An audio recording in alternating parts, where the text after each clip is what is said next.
Here I go again on my own, going down the only road I've ever known. I'm buying fucking tons of books again, but I made up my mind. This will probably happen one more time. Here I go again. Sorry about that, but that's what we got. Hello beautiful bookworms, my name is Katarina and welcome to my channel, and today I decided that I was going to sing because I have books, I have mangas, I have comics, and so what am I going to do? A haul, another haul. My channel is a channel of hauling stuff and then not reading them. Well, that's a lie, I've been reading stuff-ish, somewhat. So, let's start, I don't know, I think I'm gonna start with the comics, then the graphic novels, then the mangas, and then the books, probably, because I'm a manga channel and a comics channel, so the books are like second place, apparently. Also, I'd like to say that pretty much all of this was not purchased by me, as per usual. You know who my sponsor is, thank you, beautiful soul. And let's get started. So, first comic that I got, with no surprise to anyone that's been watching this channel recently, is The Joker, issue 3. And let's take a minute. I never thought in my life, because I might not be completely sane, but I am not completely insane either, and I never thought that I would look at the Joker and said, ooh, he's hot, ooh. No, because the Joker is insane and he's probably going to kill you, and I appreciate him for his villainous and intelligence. However, what the fuck is this? What the fuck? Why is he so ripped? What is going on? Everyone in this comics is ripped. Everyone, and everyone it's just the thirst going around this, and it has nothing to do with the plot. And I look at this and I wonder, when did I become attracted to an insane, homicidal, clownish maniac with green hair? Because let's face it, honey, I know that you wear purple and I love purple, but the green hair though, the green hair. And the fake eye. The fake eye is a bit of a turnoff, maybe. I don't know. I'm confused. So the amazing team behind these are called Tynion, March, and Prianto, and this also features a bit of Punchline story, and she's the new help of the Joker with a mind of her own to create chaos and mayhem, which we adore, and I have already read this, of course.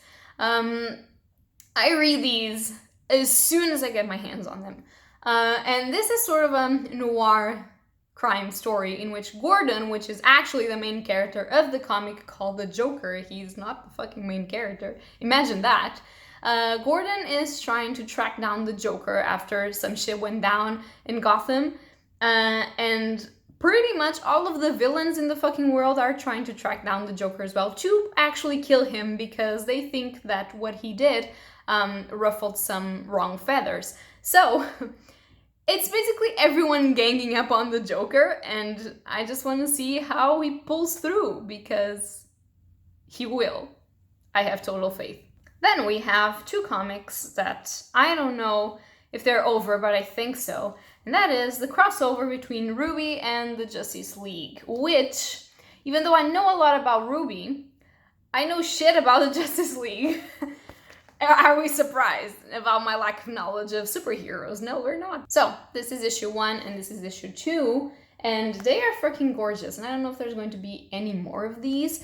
This is by Bennett, Anarchy, and Hi-Fi. Okay, cool. I didn't know it was possible to be called Hi-Fi, but apparently here we are. And as I said, this is supposed to be a crossover between the characters of the Justice League and the characters of RWBY, because DC sort of owns the rights to RWBY, apparently. If you don't know what RWBY is, it started as an animated series on Rooster Teeth. You should watch it, it's incredible. It's about these girls.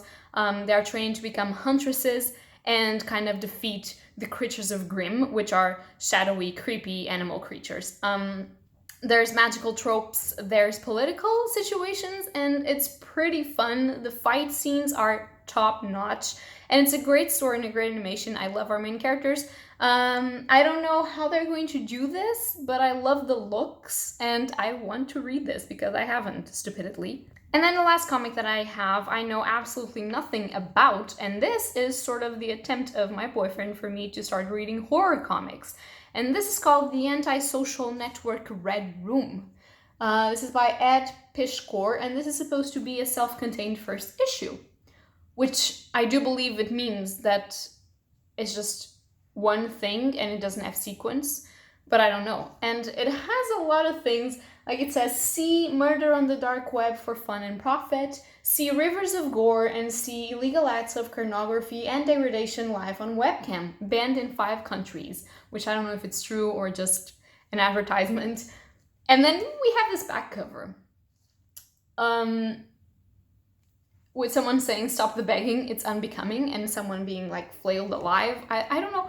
I don't know what this is, but I think it's supposed to be gory horror, but with social commentary. I don't know. I think it's just supposed to be fun, cartoonish. I have no idea, but I love me some gore, so I'm gonna read it. Then we have 2 graphic novels. The first one was a surprise and one that I've been hearing about and I've been very excited to actually pick up. And this is called Infidel, and it is by Pichetshote and Campbell.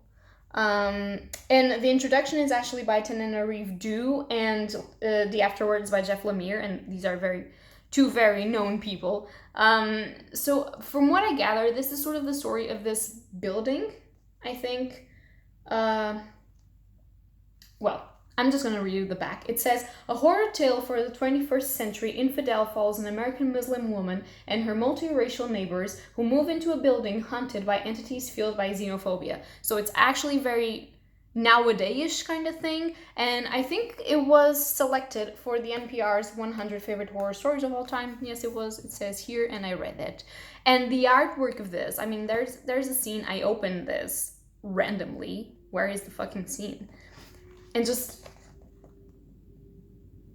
wow. I mean, I am fucking scared and I want to know more because I think it's important to read about these topics, and I love that we are doing this for actual horror graphic novel because, yes, please, more. And then I have a surprise. I've never heard about this.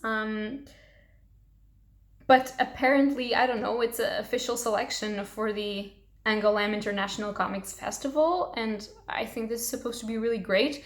And it is called The Book Tour, and this is by Andy Watson, so it's about books, of course.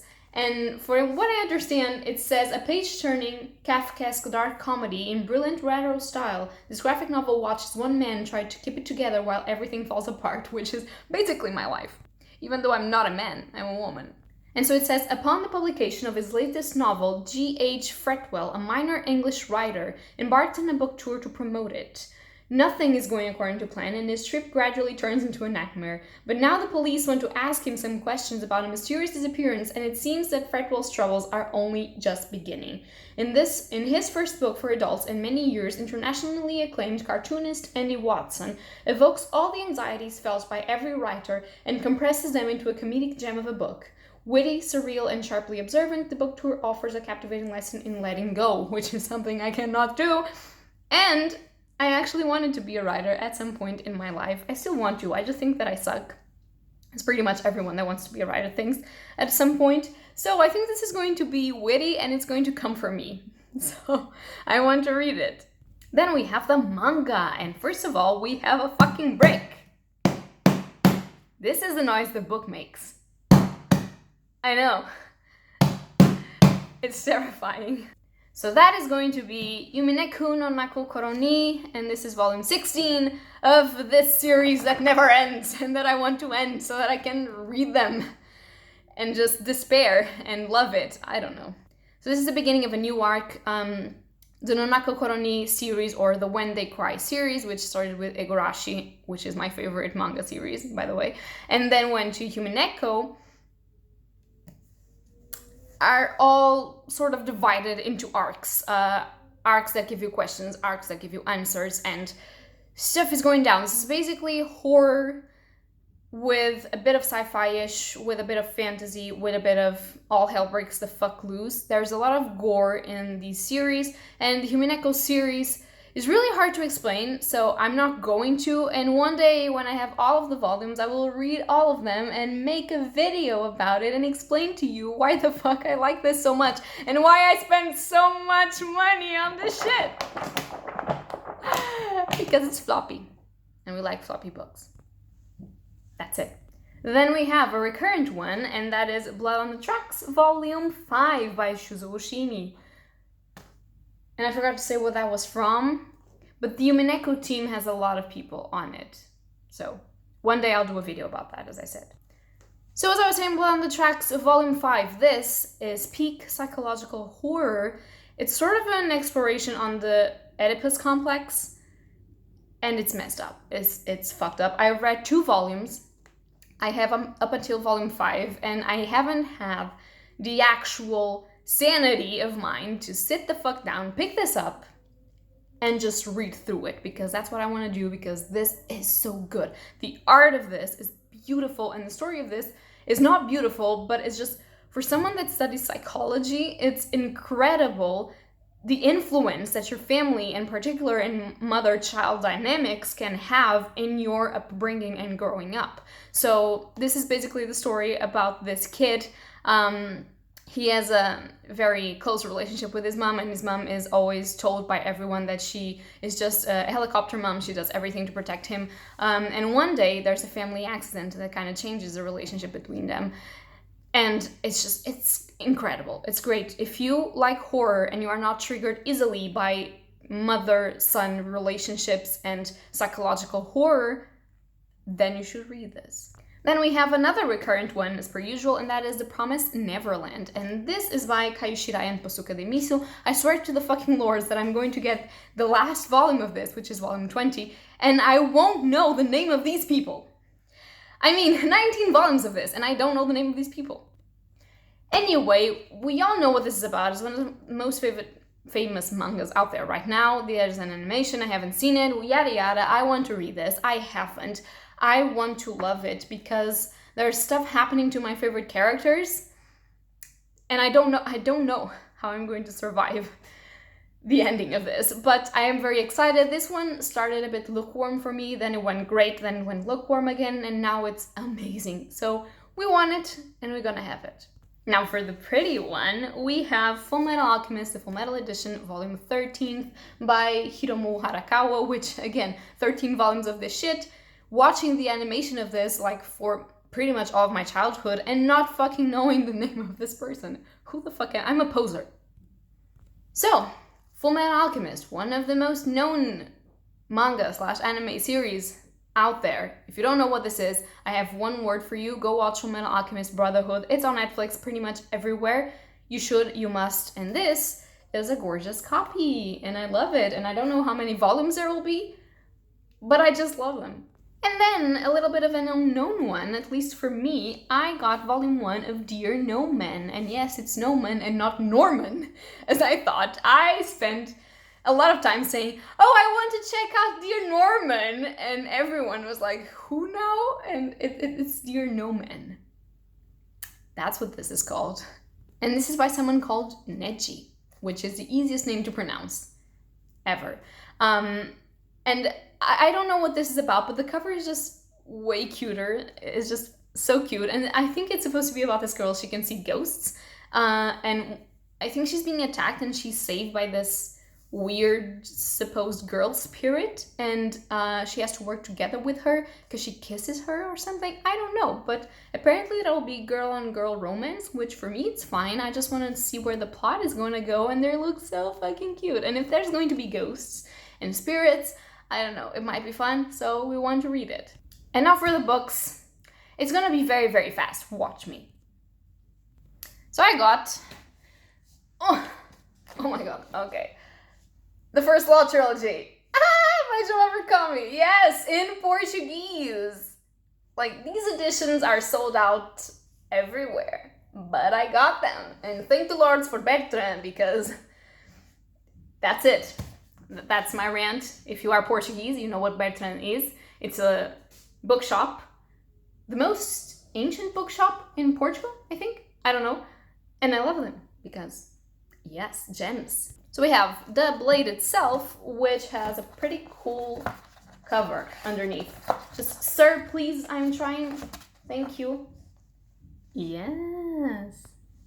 Then we have before they were hanged, or before they hanged, or the second volume of that. And the third one, which for the life of me, I had no idea how this is called in English. Let's see. Last Argument of Kings, which we translated to The Crown for some reason. Portuguese translations, everyone. This is how it goes. And excitement does not cover what I feel for these, because everyone and their mothers and their cousins and their sisters and their dogs have been telling me this is the dark fantasy series that you're waiting for all of your life and you haven't read Joe Abercrombie. You don't know what dark fantasy is and you don't deserve to live. Well, they haven't told me that, but pretty much. So, guess who's gonna read all the three of them, like in a row, so that I get nauseated about all of it and never read Joe Abercrombie again? It's gonna be me, and I'm gonna love it. Can you feel that I'm a bit stressed and anxious in my life because I've been screaming? I'm sorry. And then we have the last one, a book that I got because I've been hearing such great things about it, and I think I'm going to cry, and it's going to be one of my favorite books ever. And that is Before the Coffee Gets Cold, and this is by Toshikazu Kawaguchi. That name. And so, for what I gather, I don't want to know a lot about this, but I think this is like an amalgamation of stories all set in a coffee house or a coffee shop, where you go and there's the possibility of sitting at a supposed table and going back in time, possibly to one of your biggest regrets. I don't know if I'm saying this correctly, but you have to be back before your coffee gets cold or there will be consequences. I don't know if you can change the past or not. I don't know what the stories are going to be, but with a premise like this, I expect something magical realism-ish with a bit of sci-fi and some sadness all around. So I cannot wait. So that's going to be all for today. If you've read any of these books or want to talk about them, please, no spoilers, please people. Tell me something in the comments down below if you're going to read any of these books. So that's going to be all for today, and happy readings to you all. Bye. Here I go again on my own. Going down the only road I've ever known. Like a drifter, I was born to walk alone and buy books. Woo! And I made up my mind.